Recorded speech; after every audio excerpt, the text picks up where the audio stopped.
Welcome to SlamCast, where we chat with creatives about their process and how they navigate the grinds of promoting themselves. We're your hosts. I'm Brea. And I'm Neil. We're both studio technicians and producers at Slam Academy, a music production school for online and in-person access based out of Minneapolis, Minnesota. Oh, yeah. And today we are so excited to be here with Lady Midnight. Give it up for Lady Midnight. Thank you so much. Yeah. She's an electro R&B artist, performer, and educator. And according to the Star Tribune, the Twin Cities' best kept secret. Let's go. Awesome. Let's go. Thanks, Love guys. Yeah. Thank you for coming in. Yeah, we're here My to, pleasure. pluck you out of the best kept secret to Well, I don't want to let's be kept spread a the secret. We're going to spread the good word of Lady Midnight. Thank you. Yeah. Thanks for being here with us today. It's my pleasure. Yeah. One look up of your name and I was like, I'm so excited to talk to her. Oh, yay. Yeah. Yeah. Well, I hope I have good things to offer today. We already know you do. Yeah, we're excited to hear them actually. Yeah. So can we start I always say Baby Midnight. Let's go back to Baby Midnight. I want to know how you got your start into music, because I was also reading that you come from a salsa dance music background.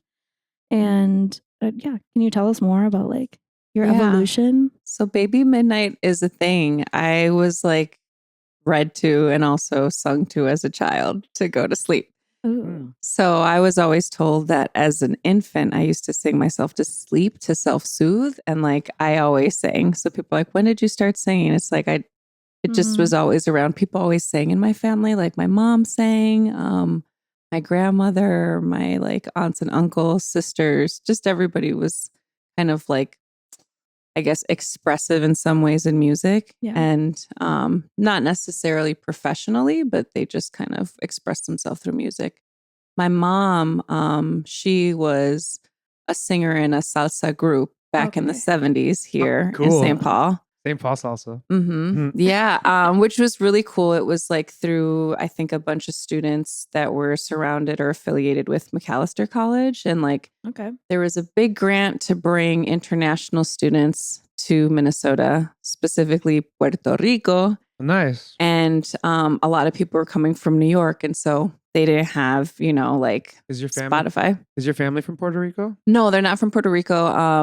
A mixture of Mexico, Haiti, and then Scotland, French, kind of European vibes. Okay. Nice. But I was raised around a lot of Puerto Ricans. So I feel I have my own identity crisis with the people who raised me in community, but I still love them. And I still, feel a lot of deep connection to islands. But yeah, so they had this kind of exchange happening. They would bring their records and salsa was just popping up at the time.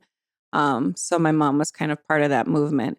My father was also part of something similar happening in Haiti at the time, which was compas music, which is kind of a mixture as well of a lot of different rhythms, which is salsa as well. It's going to have a lot of traditional rhythms, but it comes together. And the same thing with compas music. And yeah, I guess that's probably, I would say, is influential in how I express myself through music. Cool. Cool. Was your father in a sort of band or type of thing as well too, or did he music? Was. He was a session musician. He played in a few different bands. He was a kit drummer, and he's recorded on a few albums. That's cool. Nice. You've had a musical household then. Yeah, I grew up with my mom and my sister, and music was kind of always on.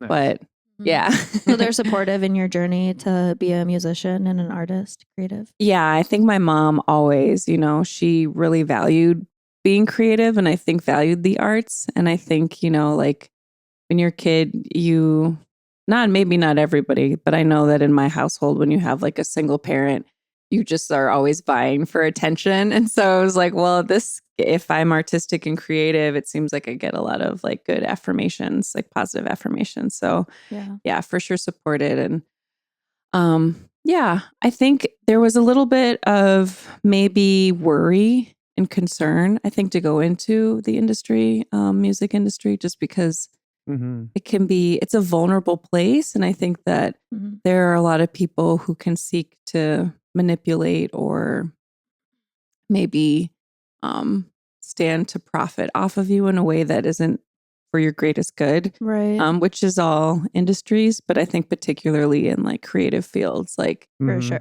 yeah, especially for like women specifically. So, yeah, I can see that. So there was just a lot of, I think, worry more so than you weren't worried about not being good enough. You were worried about the industry itself.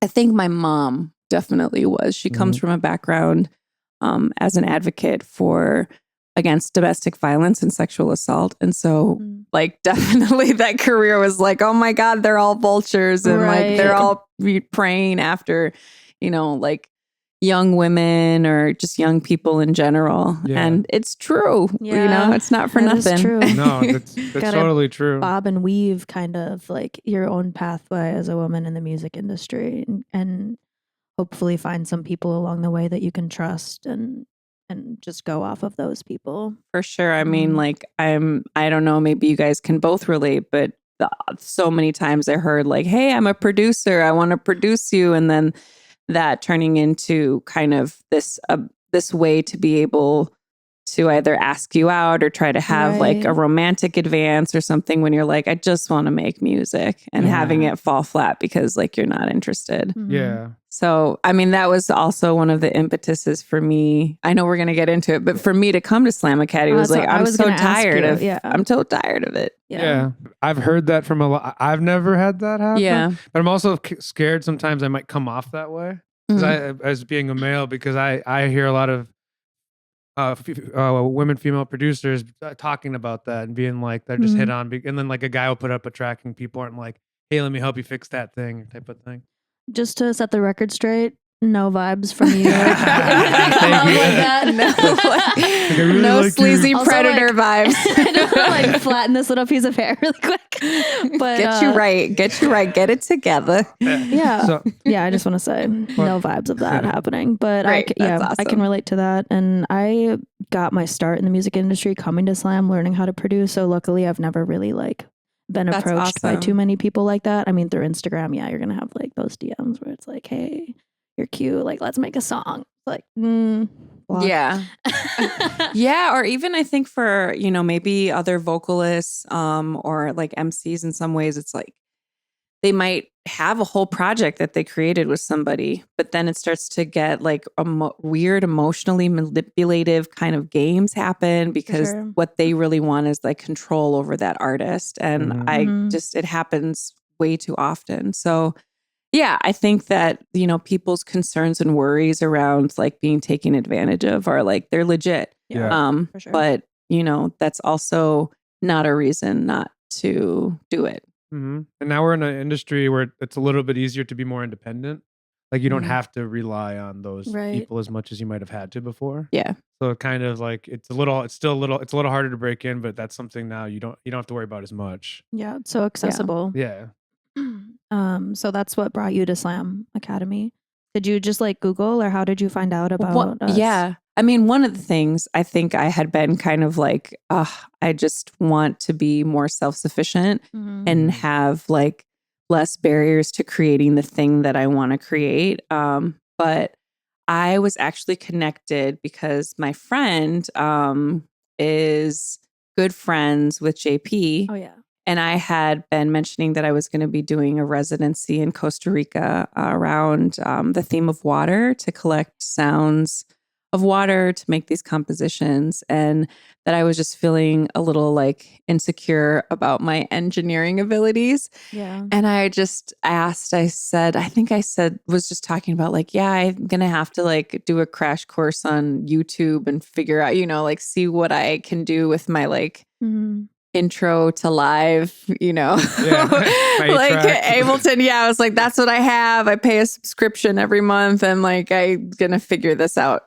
And she mentioned like, oh, well, my friend JP has Slam Academy. You should definitely connect. I'm sure like, he would love to help you. And we did connect, and he was incredible, just so supportive and just made me feel like, you know, I'm on like my God-given path, you know, like JP has that you way are about- anointed and you're like, yes, I am. This is what I've been meant to do my whole life.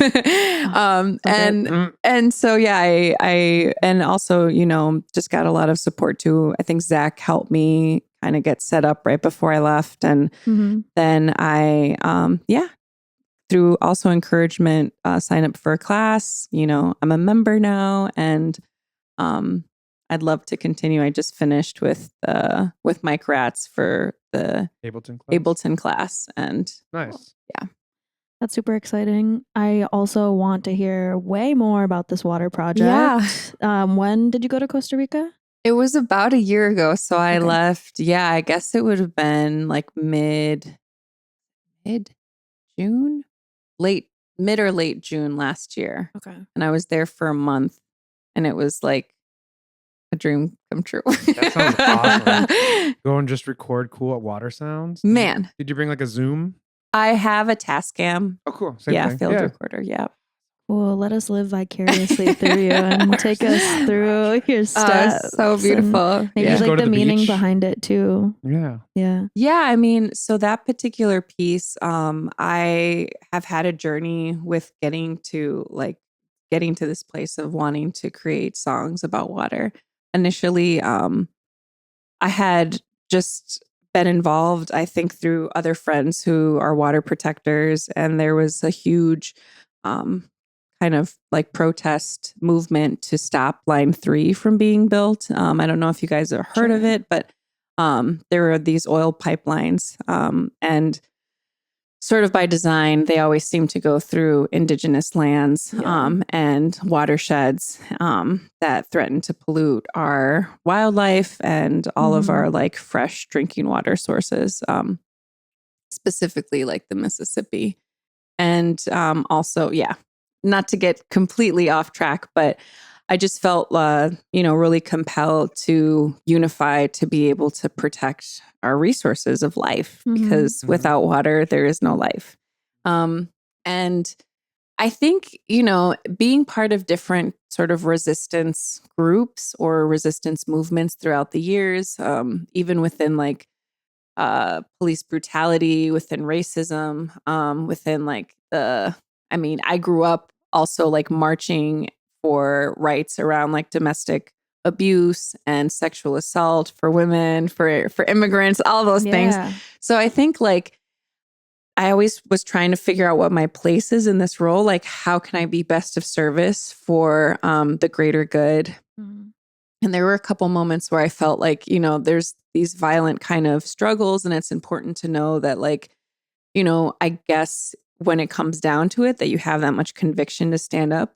But I realized that I felt like my resonance was more so around kind of like being able to create calm, being able to create a space to kind of like process. And I felt that I best did that through my voice. I felt like people listen to me more when I'm singing than like when I'm on the front lines. I think people felt like concerned to protect me. And I was like, you need to be concerned about that. I'm maybe a liability in this position. So I think for me, I had to kind of feel like, what's my position in the movement, to protect the earth, to protect, humanity. And like, it just seemed like, okay, what can I do for water, And I wanted to create songs that I think connect us both to like our memory of water, like what we carry within us in our own bodies, but also how that connection and that worldview exists with so many communities across the world, specifically indigenous communities, because there's always going to be a correlation between like the oppression of indigenous communities, of women, and natural resources. And like those three things are always kind of like, if you stand for one, you kind of stand for all three. So I had this project, and I'd been trying to get it funded, and I had a few artists that are incredible artists kind of all around the country, who are from First Nations. who wanted to work and collaborate with me in creating kind of these contemporary pieces, but also using more of an indigenous worldview and particularly even language, if that felt like appropriate. Beautiful. Yeah, not traditional ceremonial songs, but more kind of like a contemporary, I guess, like spiritual expression for water, about water.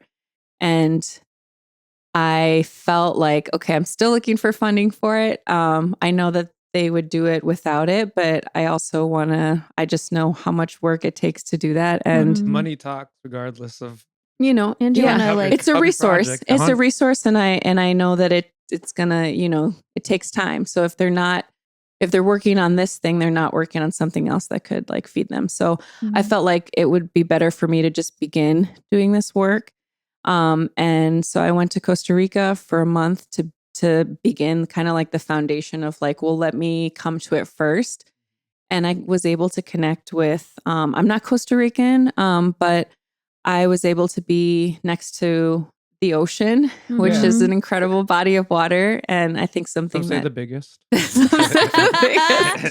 Some will say. But yeah, I felt like I wanted to almost like, I don't want to say repair, but there was some of that, like repair my relationship with the ocean, based off of my own memory and like my own culture and roots. And I was able to meet with different artists who work with water, either like compose songs about water or do meditative practices within water, which was really cool. And I got to also interview this incredible artist, activist, and I would just say like, leader. Her name is Guadalupe Urbina. She's an amazing indigenous artist who talks exactly about that connection between like water, women, indigenous communities. And like her message is, I just think, really profound. So I got a lot of insights from them. And I think the goal for me right now is to be able to translate those sounds into rhythms, into beats, and to just continue collaborating with other people about water. Yeah, about that water. Sounds so beautiful. That sounds so cool. Oh, Thanks. Have you heard of Hydra? Really quick. No, I haven't. She used to work here as one of the producers and stuff, and she does a lot of projects about water too, and she just makes like techno. Oh my God, like, that sounds amazing. You would like do a have to collab meet with them. you and Hydra. She's so cool and her music's so pretty. Yeah, you're just talking. It would Sweet. It would. I don't think I've heard of her either. I'll shoot you her Instagram after this, just so you can see the vibe. Thank you so Everything much. you're talking about is so cool, though. Thank you. Yeah. I had like the opportunity. It was really crazy. So I like made my first like beat. And again, I feel so humbled because of like how I made it. And that was before I took the classes anyways. Yeah. That's okay. But I made it as like a demo. They had like a documentary filmmaker just doing like, what are you working on here for the residency? And I was like, okay, I'm going to, be very vulnerable and I'm going to make a beat in front of the camera. And this is what it is. But I loved how it turned out. And it was like kind of this freestyle of like an experience when I went to this waterfall. And crazily enough, although sometimes I feel like there really aren't any coincidences, there was an artist, a dancer in Seattle who reached out and was saying that like, anyhow, we connected, and it turns out that she was looking for a song to create like this new piece to. She had a filmmaker she was going to collaborate with. She wanted to collaborate at the base of this waterfall and literally do what I talked about in the song. And she didn't even know that song existed. And I was like, I actually made this thing. It's like, I'm still very new at it, but maybe. And so she loved the song. And like, this is going to be released pretty soon. But yeah, it is kind of. How's this water project going? Like, where are you at with like the recordings and the tracks, and how is it kind of being translated right now? It's very interesting. Yeah. I'm wondering where the package is. Right. I feel like I have collected a lot of the songs, and I've collected, I think, a lot of stories, and I have my own experiences. So that's sort of like where I want to draw from. But now it's sort of in the phase of like creating the pieces, even in like at least an initial phase to start then sending it to collaborate with other artists. Sure. So it's still very much in the beginning. Cool. Good stuff takes time. Yeah. Thanks, guys. This project has such depth to it. You can't rush the process of it, and also like learning. You gotta flow. Yeah, gotta flow. Whoa, we're gonna put a flow meme on. Flow meme. Like right now, we're talking about water. I just want water playing in the background during this part. So I'm gonna pipe in water while we're talking. If you have any recordings, please, I would like one. I'll send you some. I definitely have recordings. I can throw. I like making these more like YouTube videos too. So there will be water sounds going on. Yeah, the little drip emoji. That's so awesome. Mm-hmm. Yeah. And so, are you planning on producing majority of the stuff with the water project? Or are you having somebody help you with the production aspect of it too, more like collaborative? I mean, I'm open to collaborating. I think right now I'm just doing it myself. Just because, I mean, I think part of it is like funds, but it's also kind of like a legitimacy in myself of like, I don't know, I guess doing the hard work.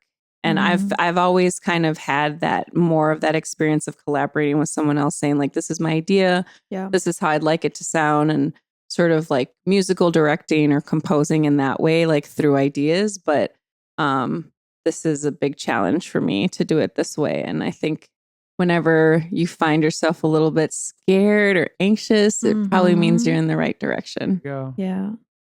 That's such a... The magic's in the uncomfortable such a good place. Phrase right there. Over there. I love that. I meant to ask, because I guess I wasn't sure. Do you, you've released music before. Did you produce any of that? Or did you work with like different producers as just the vocalist then? Yeah, I didn't really produce much of it, like the a cappella tracks that are on the albums, like those ones I would say I produced because it's just my voice and a lot of layering. But for mostly every other song, like that's been through working with a producer. Cool. Like, do you reach out to producers and like find them, or do you kind of just did they come up to you in a DM? I'm just kidding. I mean, how do you? There's a lot of ways. No, mostly, I would say it's just been through kind of like word of mouth and being part of, just being around in a particular scene or knowing friends and then making music and they hear it, or you're around in the same studio session and it happens. So, it's usually been through like friends of friends. I've never really reached out to a producer to make something, maybe with the exception of one person and who I didn't know and was like, I really love your music. But that was also kind of like, let me bring you to the Twin Cities to do a show. And so that relationship kind of formed over time too. Cool. Yeah. Cool. Awesome. And you've been performing for how long? 14 years professionally.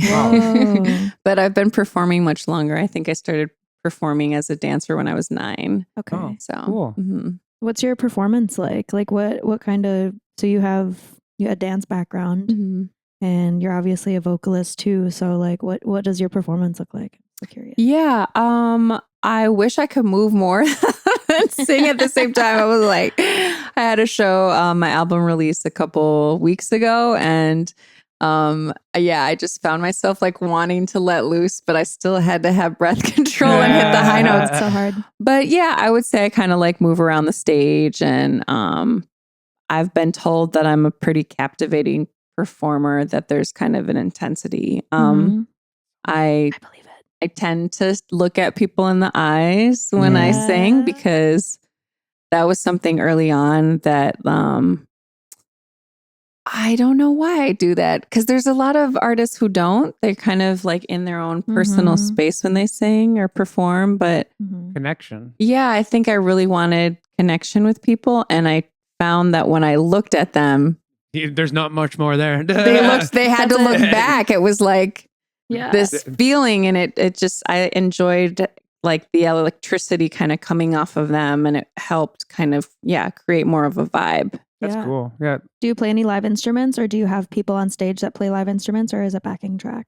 I do it a couple different ways. I don't play any instruments. I do use a pedal to affect my voice. Yeah. Nice. What kind of pedal? It's a TC Helicon Voice Live. I'm gonna throw it on the screen. I don't know what that is. But It's great. But I want to check it out. If you want to sound just like Lady Midnight, exactly. TC Helicon. I'll tell you the presets, but mine are a little bit customized. But yeah. So yeah, I work with that, and I, sort of depending on the show of what it is, I might DJ myself just through like, my computer. Sure. I also work with my friend and DJ Cassiopeia, who's an incredible artist, producer as well, but also has sick DJ sets. Oh, yeah. Cool. And then I have a live band that I work with as well. And yeah, we just recently for this last show added a musical director. So we all started using like in-ear monitor system. Nice. And it was the first time I had done that before. And after 14 years? After 14 years. Wow. Yeah. I just got given a gift of in-ear monitors. Yay! And I used them for the first time a couple weeks ago. Incredible. And it was so nice. That's amazing. That was so nice. Can I ask where you got the in-ears from? Or yeah, I totally can. So me and Neil used to work on a project together with our friend Dave Velk, and he was a rapper and songwriter, and Neil produced the music, and I sang on multiple tracks of theirs. And Dave unfortunately passed away last year. I'm so sorry. Yeah, and he ordered in-ear monitors for himself like right before he passed. They were in the mail. Yeah. Oh my God. Yeah, dude. And so like Neil handed me this gift one day, and I was like, oh, that's so beautiful. it's like full circle, beautiful and horrible, but like it makes me like, I don't know, it's a connection that definitely. I have. Like, it's emotional in-ear monitors. Yeah, no, emotional support in your monitors. Exactly. Well, dude. it's beautiful to know that you're continuing sort of like a legacy, you know? Mm-hmm. And I was also gifted his vocal pedal too that he used, and I don't even know what it is. It's a Helicon of some kind. Is it a It's like a Helicon? It's a little red box with okay. reverb, and it has a little pitch correction too. Nice, delay. yeah. So I used that a couple times, but venues have reverb now, so It's still really awesome to be able to control it yourself. it is, yeah. Because you don't know what they're doing. Have you thought Yeah. about throwing Ableton into your live set and performing with it? Well, I have. So yeah, I was just gonna say one other thing was like I got these all clear in-ear monitors, and when I opened the box, it said like welcome to the next stage of your career or something like that, like the next level. Like, oh, no, and so you're like, wow, it's happening. That's why I was like, in some ways, I think when you do get to that place, you're kind of like, okay, I'm at an industry standard. Yeah. And all different, performers decide, it's like they might not be for them. It might not be what they like. They might want to hear more of like the room and like, the monitors on stage. And that's totally fine. It doesn't mean that you're not performing at a professional level, but but it just is sort of, I don't know, there's something about that kind of like leveling up of like, okay, I'm at a particular, this is where it usually starts. I do work with Ableton now that I have the system. It was set up by my musical director, super awesome, Joshua Holmgren, or actually just got married, Joshua Williams. Ooh. And yeah, I think like, what did he do? He has this program called Setlist that is triggering an Ableton set. Cool. So I have all the sets that are kind of like all the songs in a queue.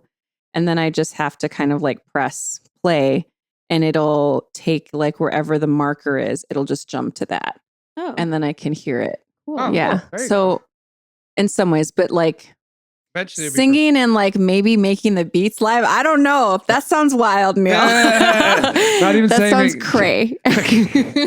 saying you can have like vocal effects on Ableton on top of your voice too. And stuff I like have that. done that only in circumstances where like the Helicon wasn't working. Yeah, it wasn't I'd also recommend the working. Helicon though if you're if that is working though, because analog gear on some instances with latency is a little bit. Yeah. But I'm just saying, so you could just like, I'm just saying using I've done Ableton it when to I play your didn't own have a track. mixer. Yeah. I plugged in the Helicon into the what is it? The Scarlet. Yeah, you Yeah, put yeah. it there and then went from there. And out then, to- yeah, exactly. So Okay. that I've done, but Yeah. I don't know if that really, it does. I don't feel like that really counts because Yeah. I'm not really using it Well, like, as once you- Ableton. It's like once you start producing your own tracks and can stem them out and remix them yourself, that's kind of the weeds you're in, or else you can Yeah. just press play on the set list. Yeah. It'll be fine. Yeah. It all depends how complicated you want to be on stage. Right. Like, Sometimes exactly. You're right now just trying to run around and breathe. So Yeah. I think you can Trying to shake something and like hit the high note. You're good. I at don't think the adding another button will be same fine. You're time. good. You have other people to help out. But it is Yeah. exciting. And I think there's so many possibilities with it. And like, I had a friend who just came in. Well, I mean, I don't know. I want to get to the place where I'm playing all different types of sets, and maybe I'm doing an instrumental. Maybe I'm just, playing water noises and I have a loop here, and yeah. just being able to like express in different ways. Yeah. Mhm. That's really cool. Yeah. That was let's kind of get into I want to get into talking about maybe how you get how you book shows and maybe how you start doing that, and maybe when you started getting your first kind of shows and type of like the venues and the venues you're kind of trying to enter, since you're like a R&B vocalist of some Mhm. kind. I don't know too many of how to find that, so I want to Okay. know. so maybe let's start with the big question. When did you get Yeah. when did you get your first show, or when around, like how old were you and what kind of show was it? Oh my God. Okay. So it was at the Terminal Bar. This was 14 years ago. Whoa. Will This you was mind our telling us how first. old you are? I just turned 40. Oh, 14 years. Okay, sweet. Nice. Wait, So- you're 40? I'm 40. Yeah. Whoa. Brea, we're fucked. Yes, no, it doesn't matter. You can do it at any age, She's Yes. everyone. hydrating everybody. Dude, just make sure water. She drank a lot of water. You do guys should definitely drink your water, everybody. Water is life. This is not coffee. This is not coffee. Just I put collagen in here. No, I'm just kidding. But yeah, so how old was I? 26. You said Was I- 14 years ago. So 14 years ago. Yeah. Oh my God. That's so crazy. I was. Yeah, that's so crazy to think about that. Whoa. I feel like I was a baby back Baby then. midnight. It was baby I midnight. bet you look the exact same. Aged a day. Oh my God. Y'all are too kind. But yeah, I was lead vocalist for a Cuban son group called Malamania. They're still amazing and working with another very talented vocalist. And this was kind of the beginnings more of Malamania. And it was kind of a strange story. So I went to MCAD. Okay. I studied photography. I got my degree in it, and then I promptly stopped taking photographs. But I still couldn't fly away from the nest. So I was like a TA for a class, and like an old classmate of mine was still at the school, and I never talked to him, but I was like, he looks so familiar to me. Like, Mhm. did we go to daycare together? It was like one of those, like, you have like a core Yeah. memory, like a face of a core memory. And it turns out he went to my high school, and like we just kind of like, I was just a little bit older, like a semester graduated, before him. Mhm. And anyhow, he tells me, yeah, I'm pretty sure you went to my high school. I listened to these tracks that you made there in high school. And I was like, what? No one even knew I did music. And I'm Yeah, like, yeah. you listened to these? And he's like, yeah. It's like, I don't know if you're still singing, but I know you speak Spanish. Anyhow, my buddy needs a singer for like this salsa group or son group. If you're interested, I'll give you the phone number. Sounds great. And it was like, I had always wanted to sing, but I think I just felt like, again, there was a lot of worry around it. There felt like there was more security in being a fine arts photographer. At the time, we make our decisions. We learn later. And so I didn't pursue it. And so it kind of felt like, wow, I'm given another opportunity to maybe like fulfill this desire to pursue this dream. Mhm. And so I meet Tony Schreiner, the director of Malamania at the time, in like this like unmarked alley basement. It looks super shady, actually. But Don't worry, Mom. It's okay. Exactly. Just meet me in this, like, by the dumpsters in this alley. But it was literally like that, though. And then, we had this, like, we met, I'd like sang a little bit, and that was it. It was like, then now I was like the lead vocalist for this group. And I'd never performed before. The other members had. And they're like, we'll just start somewhere small. So we went to the terminal bar, and I'll never forget. I was like hyperventilating. My friend, like Anna, shout out to Anna, brought me this like can of air and was like, just inhale this like to calm down. And it totally worked. And I was like, okay. And then I sang and I like had to close my eyes. It was like, I was so nervous at the terminal bar. But wait, yeah. is this what do they call it?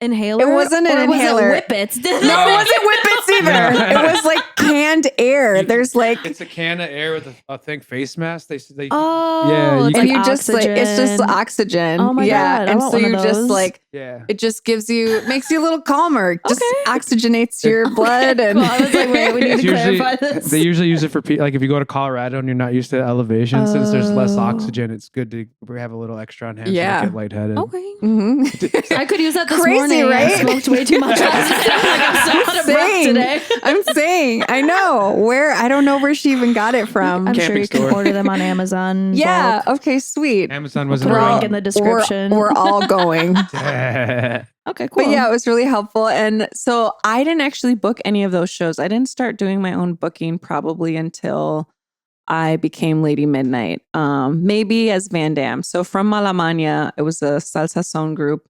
I worked with two of my former classmates from MCAD. We created this like trio electro. I don't know if it was like lo-fi. Lo-fi wasn't even really a thing back then. And we were just making like music. It later became a genre, but it was like this electro group called Van Dam. And then that's kind of where I got my name. I named myself Lady Midnight. And then once I wasn't with those group Malamania or Van Dam anymore, I just kind of kept going as Lady Midnight. And I think it was through kind of like the connections that I had from my previous groups that I knew a couple emails. I would ask friends like, hey, do you know, like have the booking email for this person, for that person? So a lot of it was like word of mouth, getting like bookers emails. Nice. Mm-hmm. Yeah. So like now, so now do you have like a bunch of bookers and stuff whenever you're ready to do a show? You could just hit up certain places and be like, I kind of want to run this here or here type of thing. Yeah, maybe one of, the good things of playing just in one city, just in the Twin Cities for 14 years is that you really get to know a lot of the venues. I wouldn't say that there is not a place that I haven't played. Cool. And so, of course, like management and the booking agents are going to shift over time, but you just kind of already have that relationship. And yeah, I feel pretty confident that I can reach out to a venue and book something. I think at this point in my career, I just kind of am thirsty for more growth. And there sometimes can feel like there's a limit to what you can do on your own as an artist here, particularly when you are independent and you are supporting yourself. Yeah. I think that the experience with the in-ear monitors, next level. Yeah. I'm just really excited to be able to play in places where they can support that audio, where they can support the visuals that I also incorporate, as also a visual artist. That's important to me for the experience. So yeah, I'm excited to be able to kind of like play more technical rooms, also larger spaces, and for sure outside of the Twin Cities. So you're completely independent doing this all by yourself. You don't have a manager helping you book shows? Currently right now, I am independent. I don't have a manager, but I did. I've had managers in the past who have helped me. It's kind of always been a mixture between the relationships that I had already formed through the years, and then also them being able to leverage their networks to help get me, shows as well. Cool. What kind of visuals do you do? Do you like record your own videos and then edit them? So I don't record them. But just recently, I'll use the example of Pursuit and the Elusive. This is the album I dropped in October and just had the release party for a couple weeks ago. I worked with a very, very small crew, and it was with Brian Scalick, who was the cinematographer. The director is Laura Robard. She's out in New York. And Brian's part of a VR company in St. Louis Park called REM 5 VR. We decided we were going to create a 360 short film as a companion piece to the album. And it's meant to be viewed in headset, but we were able to kind of remix the footage to be able to project it on a screen behind us at the party. Incredible. Is it a 360 mix of the image? Oh my. Yeah, I'm super excited. It's like we're shopping it around for different film festivals, waiting to see like if it'll get accepted as like them to be able to premiere it.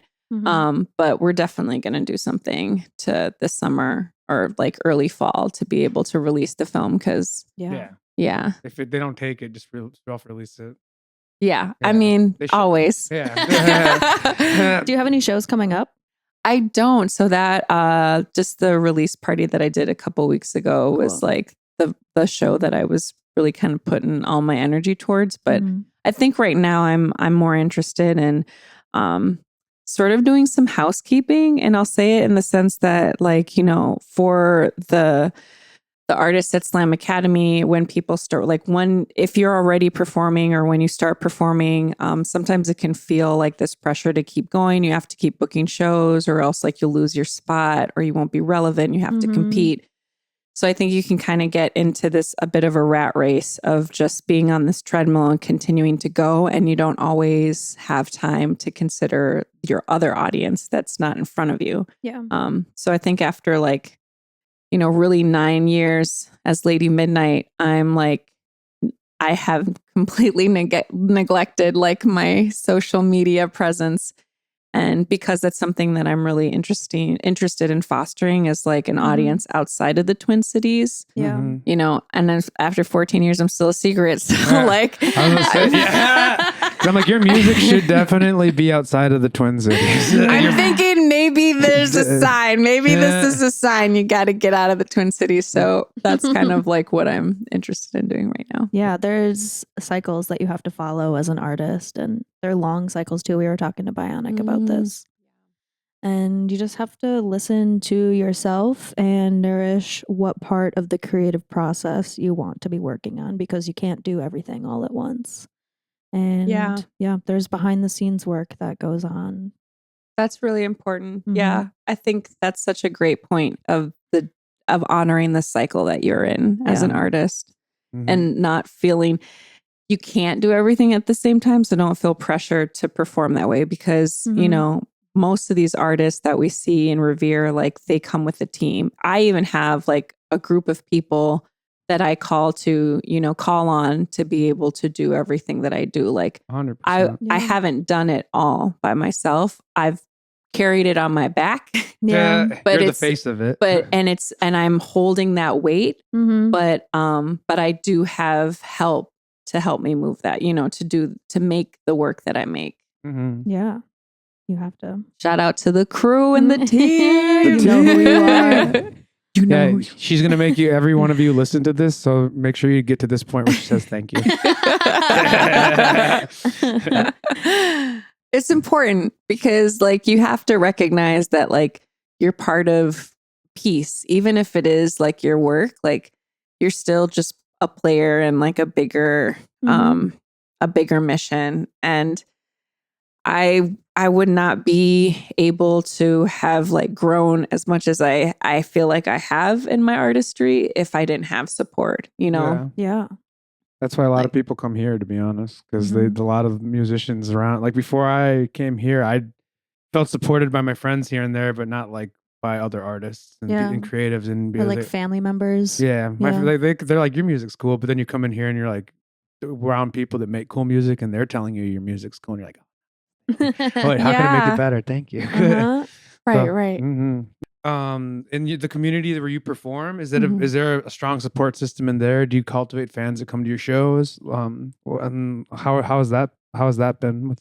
Yeah, that's a really good question. I think that I have been struggling to identify who my fans are, to be honest. I feel like the fans that I know that I have are like very close to me as like friends and family, who I know aren't just saying they like my music because, they love me. Yeah. Outside of Lady Midnight, they love Adriana, but I have definitely seen some fans that I've like been able to share with, like Dessa. I opened for her at a few of her shows, and I supported her for tour. Dessa's awesome. Is super awesome. And so some of her fans, connected to my music and have like come to my shows. There's a few fans who like I recognize because they come up to me after the show and it's like, oh, it's so great that you're here and we'll have a conversation. But I have really struggled to figure out like who are my fans. And I think part of it is that I haven't really like created a structure for them to like arrive. It's just been through shows. They need a name. We'll call them the Midnight Riders. Nice. Nice. Yo, honestly, you heard it here first, people. I tried to start something like that, and I think it was like the Midnighters, and it was like, hey, who knows? Midnighters, you know who you are. It's us now. We're now official, the first two Midnight Riders. I gotta get the t-shirts ready to go, but yeah, that I would love suggestions too of like, how do you cultivate a base for your fans? I guess for me personally, I got started with open mics. Like, have you ever been to Sociable Cider Works in Northeast? I don't think I have actually, but I've definitely heard of them. They run like the biggest open mic in the Twin Cities from what I have experienced. And like 90 people sign up for like a 1-song slot. And it's just like a room full of musicians. And I don't know, I think my fans are also like my friends that are in music, like fellow musicians. Yeah. As of right now, like it spreads a little bit wider than that, but I don't know. I would say same. I feel like I'm a musician's musician, you know? Which is like, which is awesome. Yeah. But I'm also trying to get to the place where like, because we don't always have a lot of money. You're right. Where are my fans who guap? You're like, fine, I'll put you on the list, bro. But like, you're like, how many? I mean, come on. I know. We're all in this together. Such a great point. Yeah. Gotta find like the art collectors of the music. Yeah, musicians. exactly. Like, but where are you at? What do you do for a living? One suggestion we'll say is, lady, when you start making content, just be authentic. Out of all these interviews that we've heard, out of all the interviews we've had with everyone, and the thing I think we're getting the most out of everybody is that just remain authentic and don't burn yourself out on needing to do too much. Yeah, but for be sure. consistent. That's about it. Like that's, I think, one of the biggest suggestions I would give you from all the things we've been hearing and what I've been doing recently. Yeah. Your social media looks great. Yeah. Thank you. Yeah. It takes me like 3 months to make one post because I'm like, but thank you. It's a lot. Like, don't overthink it. It's highly overthought and curated. I have known you for maybe like a half an hour, and I can already tell that you're just really authentic. And I think just keep leading with that. And I receive it. Thank you. Yeah, you're That's a really good suggestion. Yeah. We're on the same grind. So but we're also trying to figure it out. I know. That's what this podcast is for, to be honest. We want to talk I don't have all the answers. I might have more. I might have some good questions though. Yeah. But questions are helpful too. They always be curious. Like, never stop that. With where we're at right now, it sounds like you are kind of where we're all trying to figure out the Instagram stuffs. Like, and that you're actually just cultivating more of your musicianship through the shows, or you're like branding through the shows right now. Yeah, I mean, I think speaking about burning out, I think I just felt really burned out because I was just really depending on shows to support myself, to make a living, and like teaching and live performance. And it just is a lot of work to have this experience, happen in maybe, like an hour, 90 minutes, and then it's over. And there's a lot of pressure then to figure out like, well, how can I continue that energy in between shows? Yeah. And always ending up using that energy to market for the next show. As opposed to being able to take a moment to like really showcase the work that's already there, that's always there, that isn't dependent on like me physically showing up. Yeah. Because I can only be in one place at one time. So right now, I guess I'm in that phase of trying to figure out, like what is authentic to me to create kind of consistent offerings to a more like global audience, whether that's like through my social media platform or if that's through a website, if that's creating videos like the short film that I'm getting ready to release. Like, what can I do that exists without like my physical embodiment? And I'm not sure if I know yet. Do you have an email subscription list out there anywhere? I do not, but I would email low key for everybody that I talk to that is just like to promote yourself and engage the audience you already have and grow it more, like email marketing. Like email is always going to be a thing. I'm so grateful to be here. I thought I was like, I knew I was supposed to come on here to give some advice. And I'm like, I don't know how much I have for you guys, but you're giving me advice. I just started a website for my band like a month ago. And so, nice. We're all on this path together. So I think I'm going to have an email list. Yeah. Well, one other thing I'd say is like if like you say it takes so long between, batch a bunch of stuff and then have like maybe you only want to post or like one post or one good piece of content on your page per week. Batch like 2 months of it. Literally just like take a picture. This will be a post later. Take a couple pictures of you in a studio, and then every week, just like Wednesday at 11 o'clock, post that thing, and you have it. That's what I've heard. And you'll have 2 months already, and then once you have that, you have 2 months to be able to work on stuff slowly, and then you'll by then you'll be in a groove. And like, and don't give yourself too much pressure. I put a lot of pressure and did 3 posts a week. Yeah, I had 2 months of that batched up, and that's a grind. Again, it was a grind to get it out on time but then I saw the growth it provided, how quickly it went from nobody knowing about my band. It's a band called Seven Sword. It's me and another producer from here. Sweet. From nothing to like, we have some followers. We got our first show, our social. And one thing I would recommend is find a couple artists that you really like in your genre that are around how many followers you have. Like, I don't think go up more than 40,000 followers of Instagram. Just look at their grind. Just like, how often do they post? What kind of stuff are they posting? This is amazing advice. Thank you. And that way, you can see kind of what's working for them. And that's I have like 2 or 3 producers that I'm watching at that $10,000 to $40,000 grind, and I'm like, or 40,000 follower. With that, you're able to go, this is how often they post. This is the type of stuff they post. And since they're more at shows, maybe what do they post when they're not at shows? And use all that kind of stuff to get your batch ready, and then just like fire it off once a month. You know what I mean? Yeah. Because I have so many people that are so good at posting because they post all the time, and they're not even musicians or anything. They just have cool stories all the time. Like, your life is you just went on a bike ride. I'm jealous. Like, working on that for our stuff. The best sandwich in the world. And like, people want to see how the sausage is made, dude. Like, Neil says this phrase so many times, but like, that's true. I don't know. You have probably a bunch of content from your trips and travels. Yeah, I think part of it is like, it's also difficult to be vulnerable. I think in that way, I share so much of myself in my music. You want like a little piece for yourself. Yeah, I just think I'm working on what feels comfortable to share in my personal life as well. Yeah. Or like, what the sausage factory is. You're out here cooking.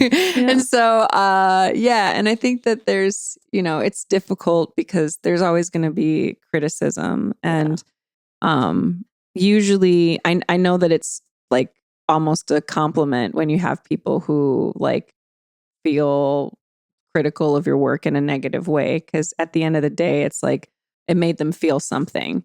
Sure. And that's kind of what I mean, at least that's the art that I want to make. I don't want to make art that makes people like complacent or even necessarily like not think. Yeah. The work that I make is meant to challenge people.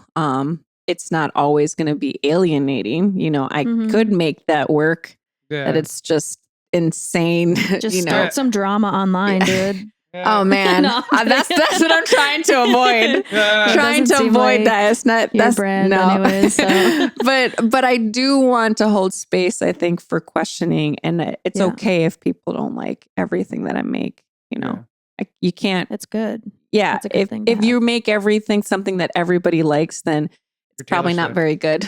You're probably really unhappy. I'm not going to say anything. The Swifties are going to be on me. I don't have my Midnighters like rounded up yet. Once we get the billion Midnighters, we'll be for you, Swifties. I'm just kidding. Okay, wait. He said that. I didn't say that. I'm the first Midnighter. You're gonna have to go against me. Sorry. They choose violence, and me too. No, Lord. SlamCast is a Midnighter. Just to let y'all know, a friend of the show. I love it. Freaking yeah. So yeah. Is there anything? Yeah, I wonder like what advice I can actually give to you guys around. I mean, we've been enjoying just talking about your journey, and awesome. we guess we have a Thank couple extra questions because we've been having great combo. It's almost been an hour. Whoa, that's happened so fast. I'm flying through. So I see a couple good questions right here that I think we could ask before we say goodbye. Okay, yeah, feel free. Go for it. Because how long did it take you as when you were working on your own music to make music that you thought like that was good enough that you can put out and that you noticed that people are really enjoying? Like how long into your musical journey, or like when did you feel that?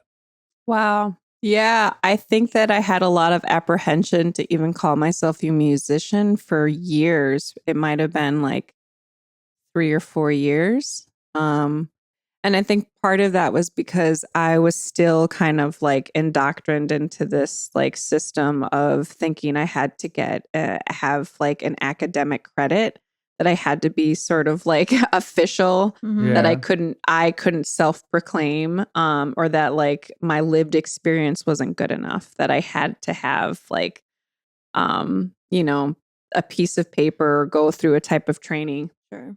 But what ended up happening was kind of like the people who I really respected and I really kind of held on a pedestal, once they started to see me as a peer, and that kept happening, and I kept trying to reject that idea of like, no, I'm just so lowly and humble in your presence.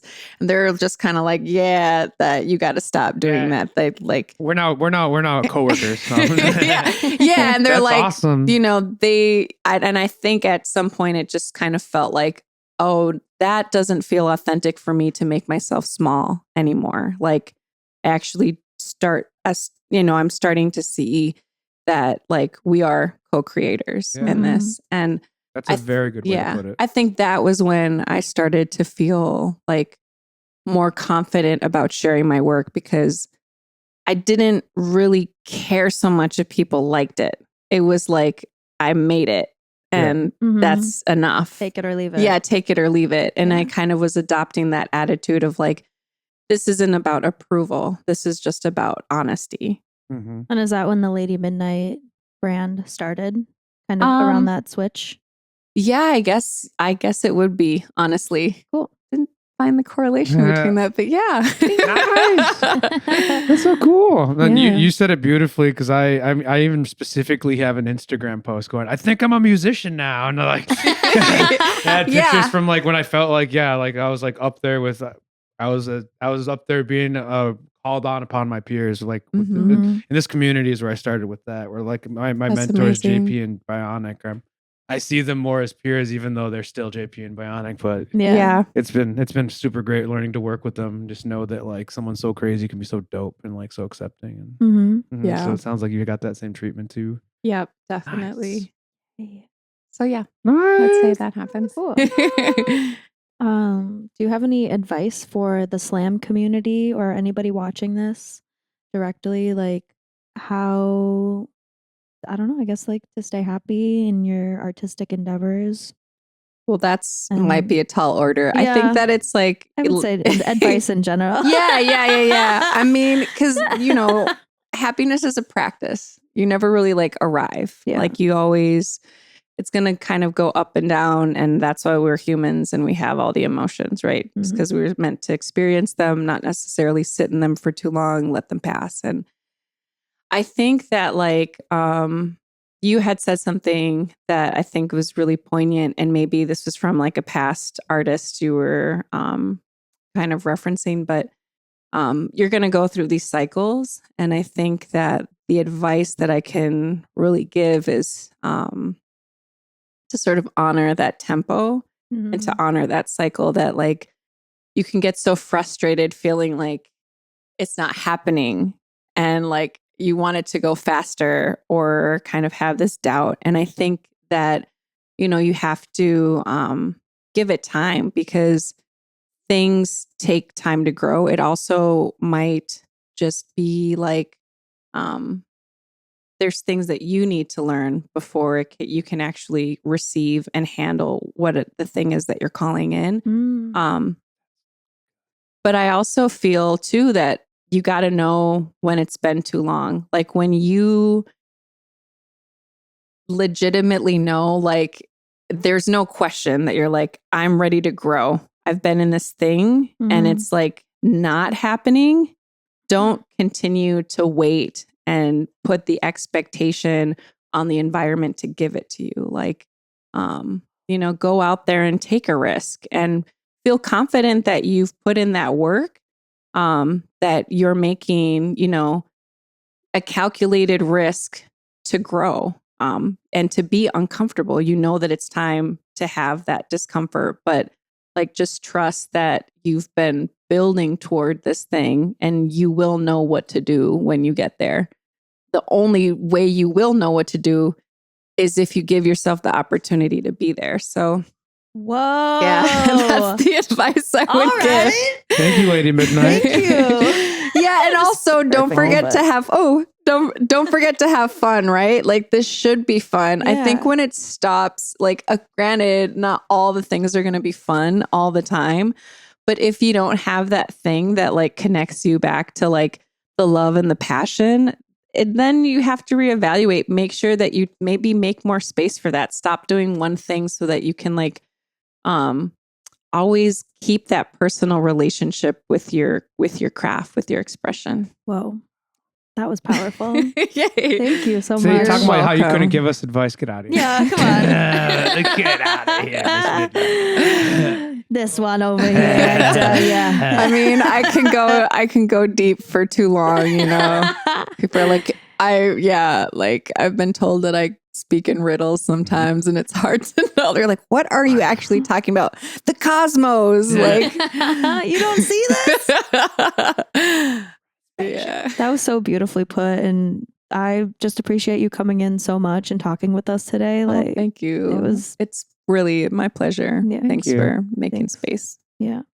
Well, let's land this little plane ski of a pod into saying we appreciate you for coming by, Miss Midnight. And thank you for all the wisdom that you provided. And we can't wait to hear more of your music and see where this all goes. And yeah, thank you so much. yeah. So welcome. Thank you. You're very welcome. Lady Midnight on all socials. Yeah. Yes. Appreciate you. Yes. Well, that's Bye, an episode of guys. SlamCast. Bye, y'all. Thank you. Thanks for watching SlamCast. Wasn't that a fun episode? Want to become a member at Slam Academy? Go to slamacademy.com for more information. Thanks for watching. Bye.